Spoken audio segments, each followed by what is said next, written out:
భవిష్యత్తులో court monitoring సిస్టమ్ను మరింత పటిష్టం చేస్తామని అన్నారు పల్నాడు జిల్లా ఎస్పీ కంచి శ్రీనివాసరావు. 2 నెలల్లో 7 కేసులు ఉన్న ముద్దాయిలను జీవిత ఖైదీ, అదేవిధంగా ఒక కేసులోని నిందితుడికి మరణశిక్ష పడిందని అన్నారు.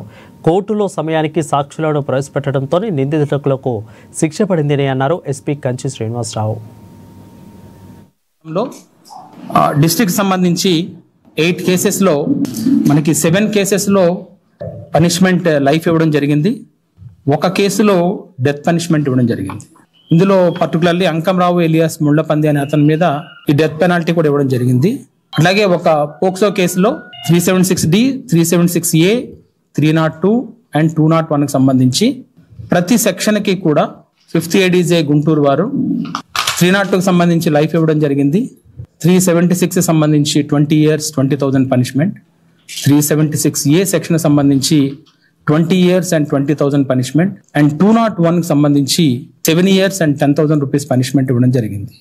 అట్లాగే ముందున్నటువంటి 7 కేసెస్లో కూడా మన 13th ADJ మేడం గారు 6 కేసెస్లో లైఫ్ పనిష్మెంట్ ఇవ్వడం జరిగింది.